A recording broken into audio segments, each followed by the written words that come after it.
kesempatan yang diberikan kepada kelompok kami. Di sini kami akan memaparkan materi mengenai aspek substansial pendidikan seni di sekolah dasar.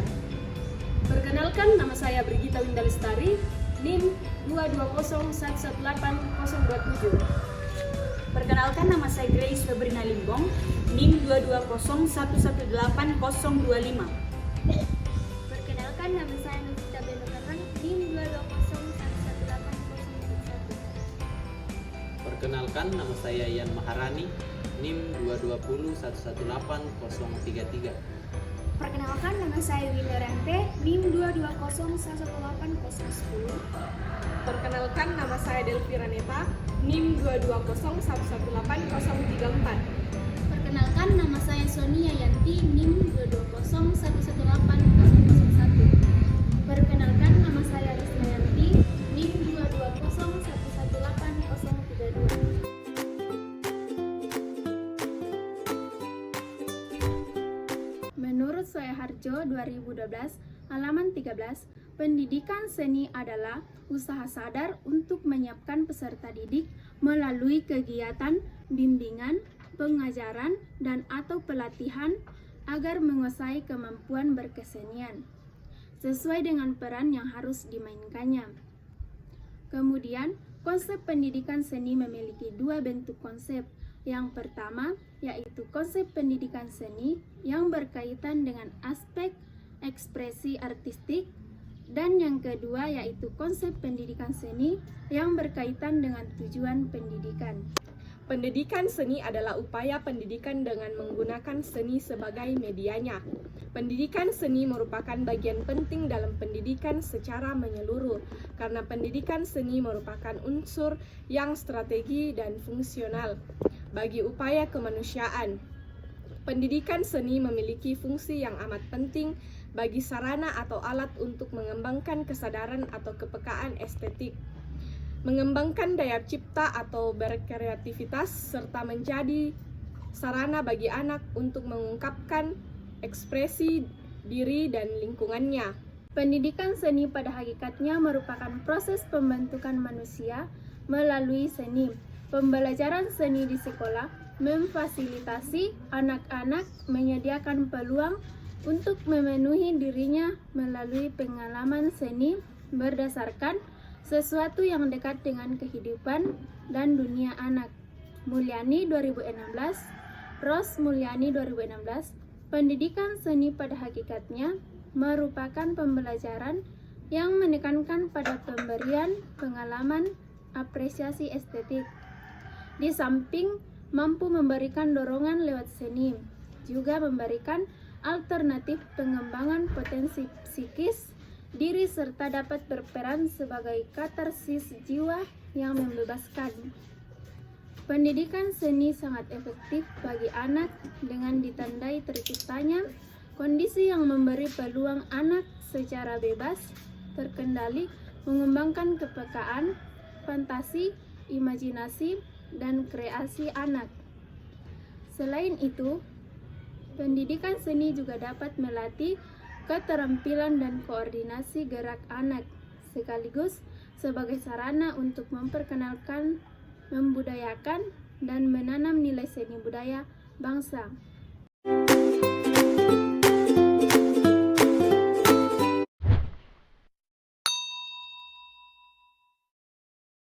Seni sebagai bahasa. Karya seni anak mempunyai jangkauan pikiran yang sangat komprehensif, seiring cara menyimpulkan ide dan gagasan serta perasaan anak yang tidak dimengerti oleh orang dewasa, tidak direspon secara positif, sehingga anak kendur dalam mengembangkan dirinya. Pamandi 2012 berkarya seni merupakan kebutuhan anak dalam berkomunikasi serta berpikir komprehensif. Contohnya dalam berkarya seni rupa atau menggambar, anak mampu menggambar imajinatif dengan judul Rumah Terapungku.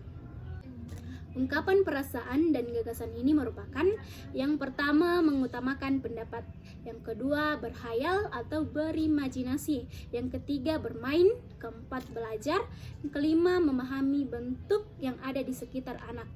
Yang keenam, merasakan kegembiraan, kesedihan, dan rasa keagamaan. Dalam proses berkarya seni pikiran dan perasaan anak-anak, bahkan pikiran anak bercampur dengan perasaan anak. Seni membantu pertumbuhan mental.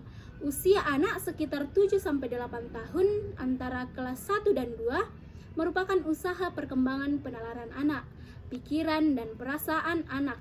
Pikiran dan perasaan anak juga mulai berkembang memisah. Pertumbuhan badan atau fisik anak lebih cepat dari perkembangan pikiran. Ketidakseimbangan perkembangan anak tersebut berpengaruh terhadap perkembangan.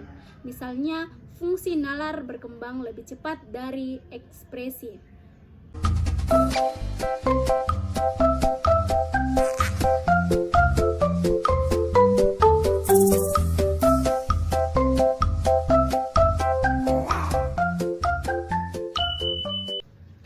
Dalam pandangan psikologi humanistik, perkembangan anak dipengaruhi oleh faktor lingkungan atau behavioral seperti teman di sekelilingnya, guru kelas, ataupun orang tua dan faktor internal.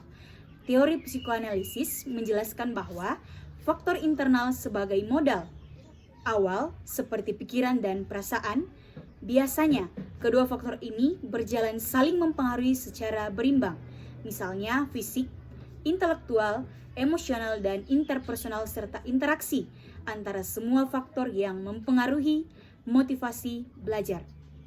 Psikoanalisis menyatakan bahwa dalam jiwa manusia berkembang kognisi, afeksi, dan psikomotorik. Misalnya, di dalam seni tari mengalami kesulitan bentuk gerak tubuh ketika olah tubuh anak diminta untuk bergerak, menambah dan mempraktikkan gerakan. Tapi ada anak yang merasa kesulitan dalam mengikuti instruksi atau menggerakkan badannya, kurang percaya diri, padahal gerakan tersebut semestinya mempunyai jangkauan imajinatif bagi anak.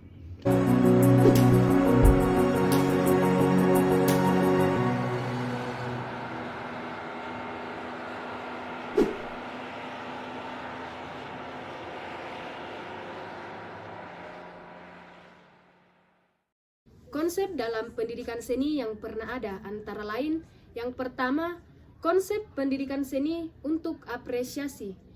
Konsep ini dipelopori oleh Alfred Littworth dan Konrad Lenz dengan pemikiran bahwa persepsi anak-anak kepada seni dan keindahan perlu dikembangkan melalui penghayatan langsung, baik melalui kegiatan menggambar maupun kegiatan observasi dengan mengunjungi objek-objek seni seperti museum, sanggar seniman, pameran, dan lainnya. Yang kedua, konsep pendidikan seni untuk pembentukan konsepsi. Konsep ini bermula dari pemikiran bahwa menggambar adalah alat untuk mengungkapkan pikiran yang dicetuskan oleh Walter Sargent. Konsep ini memandang seni pada proses kegiatan yang terkait dengan kemampuan kognitif. Yang ketiga, konsep pendidikan seni untuk pertumbuhan mental dan kreatif. Menurut konsep ini, anak adalah idealnya, sedangkan seni adalah sarananya.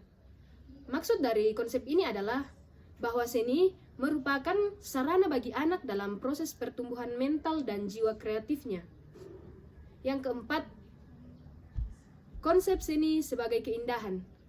Konsep ini menyatakan bahwa seni identik dengan keindahan.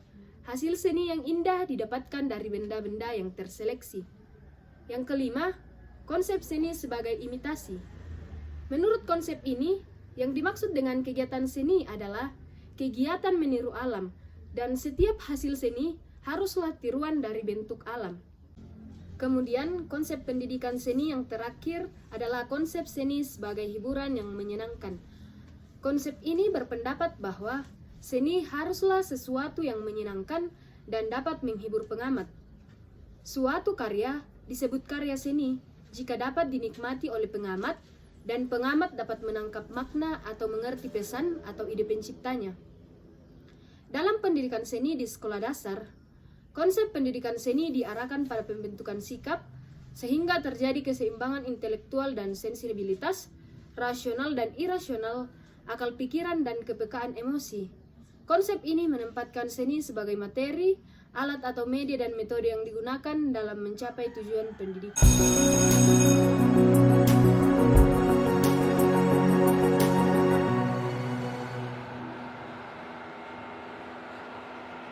Pendidikan seni yang dilakukan dalam pembelajaran di lingkungan sekolah memiliki substansi seni sebagaimana yang dikemukakan oleh Pak Madi, yaitu diantaranya ada substansi ekspresi, contohnya melukis, menyusun benda-benda limbah, serta bernyanyi.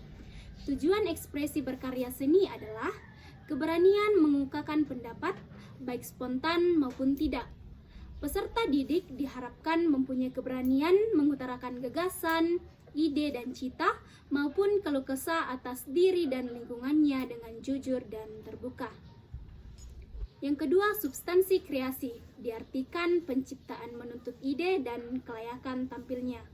Tujuan pelatihan kreativitas ini adalah menumbuhkan ide-ide baru yang dapat dipertanggungjawabkan. Peserta didik diharapkan mampu memperoleh kepuasan dalam menemukan hal-hal yang baru serta mengolahnya dalam konteks kebutuhan sehari-hari. Kemudian ada keterampilan yang menitik beratkan kemampuan teknis dan kerajinannya sehingga bersifat reproduktif atau kemampuan melipat gandakan karya dengan tepat dan cepat, serta orang dapat dan mampu mencontoh hasil karyanya, misalnya kerajinan tangan, menganyam dan mengukir. Aspek substansial dalam pembelajaran kesenian di SD berdasarkan kompetensi yang dicapai adalah yang pertama, ide dasar berolah seni, yang kedua, merancang karya seni, yang ketiga, membuat karya seni, yaitu menggambar, mencetak, membentuk, menganyam, menghias, dan merangkai. Yang keempat, menyajikan dan melaporkan hasil karya seni. Yang kelima, menguji dan mengapresiasi hasil karya seni. Seni sendiri pada dasarnya memiliki peranan yang penting.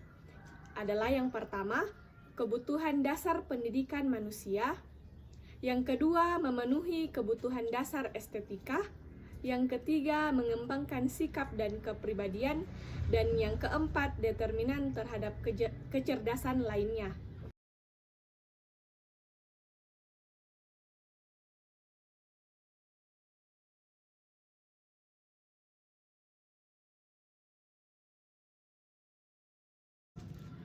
Adapun fungsi pendidikan seni menurut Tumarang tahun 2006 halaman 31 adalah sebagai berikut. Bagian A, media ekspresi. Ekspresi kreatif merupakan aspek utama yang harus dikembangkan oleh para guru sekolah dasar dalam pembelajaran seni yang diberikan. Bagian B, media komunikasi. Lewat menggambar, biasanya anak akan menyampaikan apa yang ada dalam pikirannya, baik itu kejadian yang pernah dialaminya maupun hanya sekedar imajinasi. Bagian C, media pengembangan bakat seni. Dengan pendidikan seni yang diberikan oleh guru yang jeli melihat potensi yang dimiliki para siswa secara signifikan, membantu pengembangan bakat dan potensi seni yang dimilikinya. Tidak hanya siswa yang berbakat saja, namun siswa yang memiliki kemauan keras berlatih untuk dapat memiliki kemampuan dalam bidang kesenian juga dapat dikembangkan. Bagian D, media pengembangan kemampuan berpikir. Kemampuan berpikir anak dinilai masih didominasi oleh faktor ekspresinya dibandingkan dengan faktor rasional yang dimilikinya.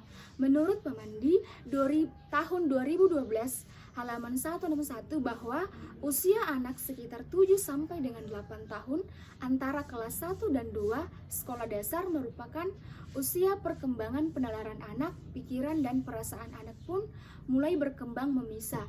Pada suatu ketika pertumbuhan badan anak lebih cepat daripada perkembangan pikiran, ketidaksejajaran perkembangan anak tersebut berpengaruh terhadap perkembangan gambar. Misal, fungsi nalar berkembang lebih cepat daripada fungsi ekspresi.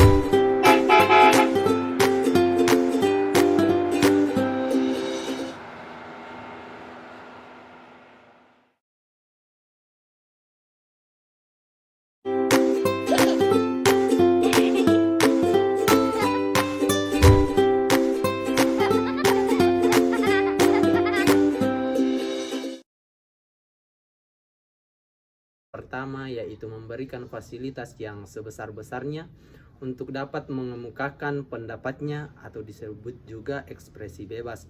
Kemudian yang kedua yaitu pengamatan maupun hasil rekapitulasi kejadian yang telah direkam oleh otak. Kemudian memberikan pengalaman estetik dan kemampuan memberi umpan balik, penilaian atau kritik dan saran terhadap suatu karya seni sesuai dengan mediumnya.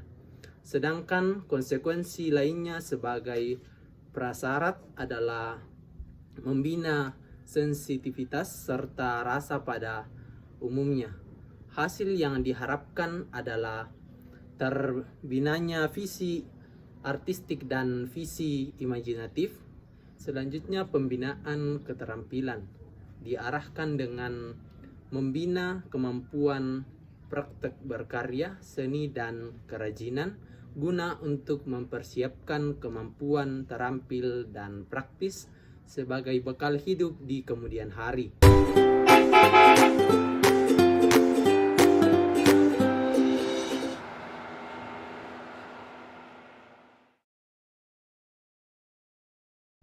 Selanjutnya, manfaat seni dalam pendidikan. Yang pertama, seni membantu pertumbuhan dan perkembangan anak. Yang kedua, seni membina perkembangan estetik. Dan yang ketiga, membantu menyempurnakan kehidupan.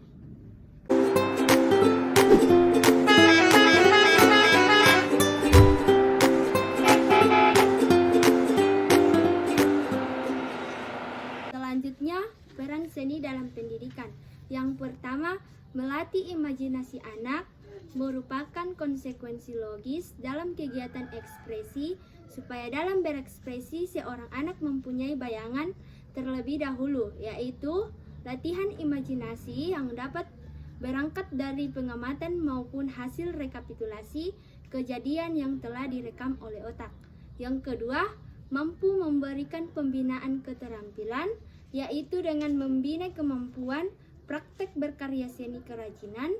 Hal ini berguna untuk mempersiapkan kemampuan terampil dan praktik sebagai bekal hidup di kemudian hari.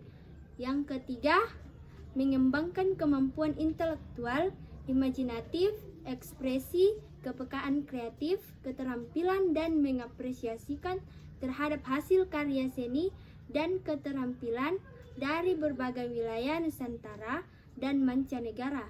Yang keempat, siswa memiliki pengetahuan, pengalaman dan kemauan keras berkarya dan berolah seni, serta kepekaan artistik sebagai dasar berekspresi pada budaya bangsa. Tujuan tersebut pada dasarnya adalah menyiapkan anak untuk berpengetahuan, bercakapan dan berkemampuan dalam tingkat dasar agar kelak mampu melanjutkan ke jenjang pendidikan yang lebih tinggi. Yang kelima, menumbuh kembangkan sikap profesional, kooperatif, toleransi dan kepemimpinan.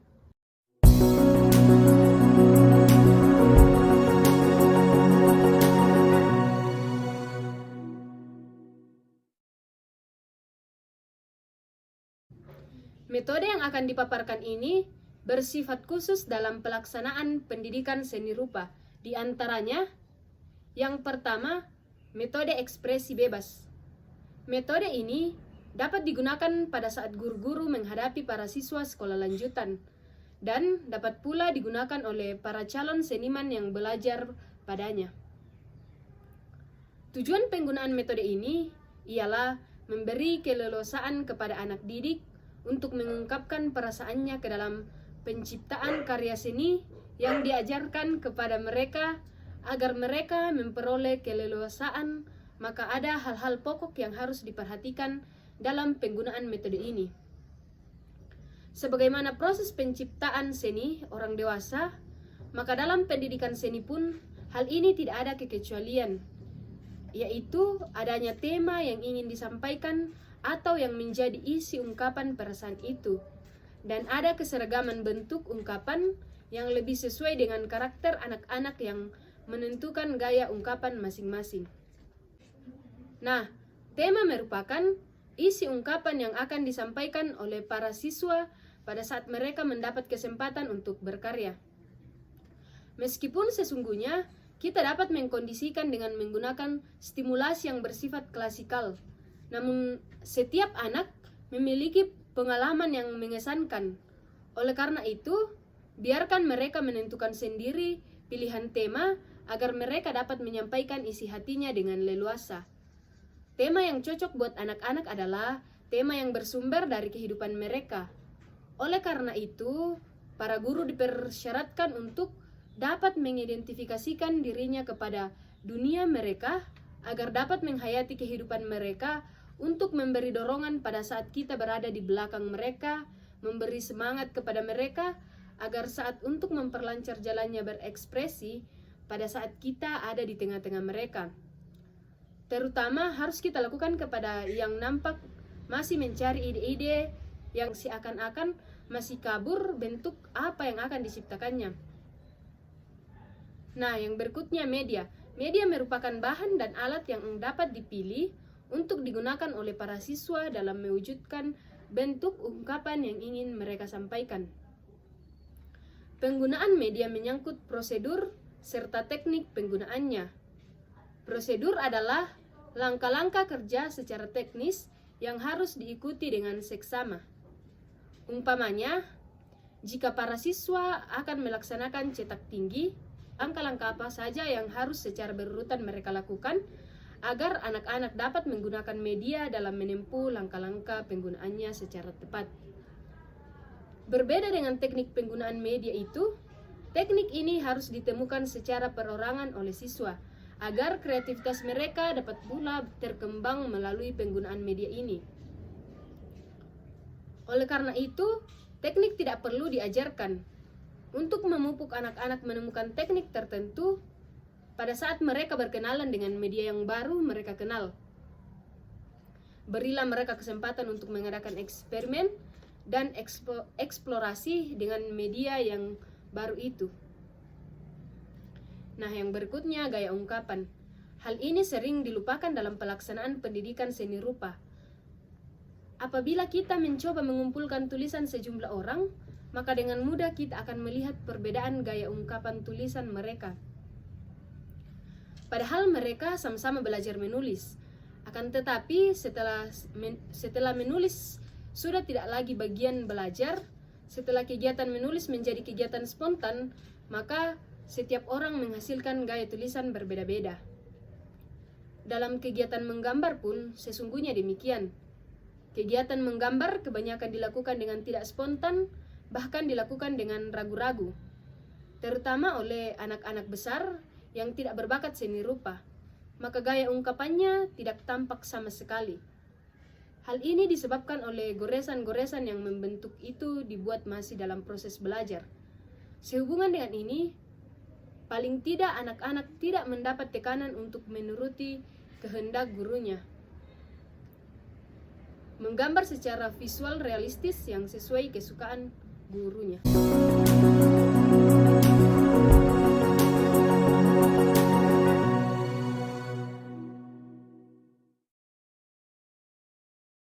Jenis-jenis atau bidang dalam pembelajaran seni. Yang pertama, bidang seni rupa. Bidang ini memfokuskan pada pencitraan dan objek yang dibuat, ditunjukkan dan diapresiasi oleh siswa SD. Yang kedua, seni musik. Bidang ini difokuskan pada karya seni musik yang dibuat dengan mengembangkan kemampuan berpikir dan mengekspresikan diri mereka di dalam bunyi. Yang ketiga, seni tari. Pembelajaran seni tari memfokuskan pada kemampuan siswa yang menggunakan tarian sebagai suatu alat estetika. Yang keempat, seni drama. Pendidikan seni drama ini memfokuskan pemahaman ekspresi dan komunikasi tentang isu-isu kemanusiaan. Seni membantu pertumbuhan mental, pertumbuhan badan, dan fisik akan lebih cepat daripada perkembangan pikiran. Ketidakseimbangan perkembangan anak tersebut berpengaruh terhadap perkembangan, misalnya fungsi nalar berkembang lebih cepat daripada ekspresi.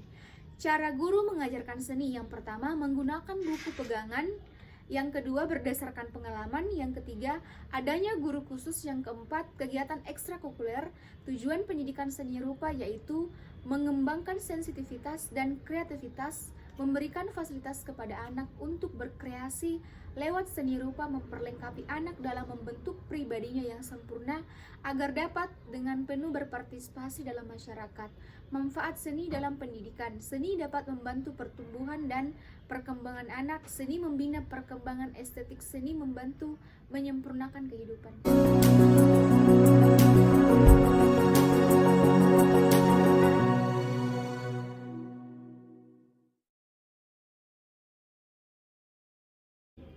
Dalam aspek substansial pendidikan seni ini, peserta didik diharapkan untuk dapat mengembangkan kesadaran seni dan keindahan dalam bentuk umum, baik secara domain konsepsi, apresiasi, kreasi, penyajian maupun tujuan-tujuan psikologis edukatif perkembangan peserta didik. Implementasi pendidikan seni ini hendaknya didasarkan pada pengetahuan tentang teori seni agar dapat membantu peserta didik dalam menciptakan suatu karya dan mengetahui nilai estetika dari karya tersebut. Jadi pendidikan seni itu pada sekolah umumnya tidak menekankan peserta didik untuk menjadi seorang seniman, tetapi peserta didik hendaknya dapat mengapresiasi karya seni tersebut agar dapat mengaplikasikan dan menghubungkannya dengan nilai-nilai kehidupan yang terkandung dalam karya seni tersebut. Pembelajaran seni pada umumnya diarahkan untuk dapat mengajar peserta didik untuk dapat menggunakan seni sebagai media, seni sebagai alat, seni sebagai materi ajaran agar memberikan pengetahuan dan pengalaman yang baru, sehingga konsep pendidikan seni pada dasarnya diarahkan dalam pembentukan sikap agar dapat memberikan kesinambungan dalam intelektual dan sensibilitas, rasional dan irasional, akal pikiran dan kepekaan emosi. Karena usia anak pada sekolah dasar, mental dan fisik anak menuju tahap yang maksimal, sehingga pendidikan seni ini sangat berguna dan sangat tepat, baik digunakan untuk mengembangkan dan mengoptimalkan kreativitas anak dan peserta didik ke arah yang lebih baik. Melalui pendidikan seni ini juga anak dapat melatih dan meningkatkan kreativitasnya melalui kegiatan-kegiatan seni sesuai dengan tujuan dalam pendidikan yang telah ditetapkan. Tetapi pendidikan seni ini dalam kegiatan-kegiatan tersebut harus memberikan situasi yang menyenangkan bagi para peserta didik dalam menjalaninya.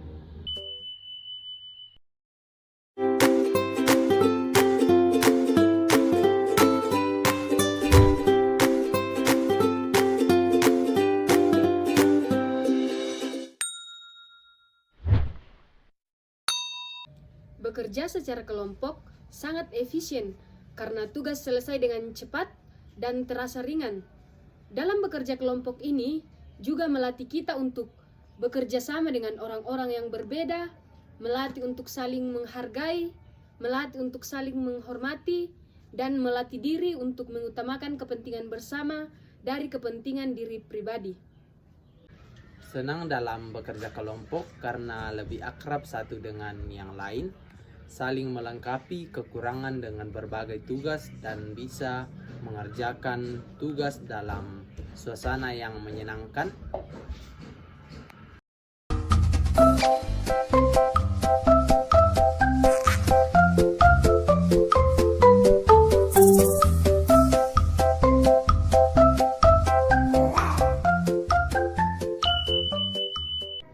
Semoga kebersamaan dan kekompakan yang terjalin saat bekerja kelompok melekat terus pada pribadi setiap anggota. Semoga kedepannya bisa menghasilkan karya yang bermanfaat dan lebih menarik lagi. Demikian pemaparan video materi kami, semoga bermanfaat.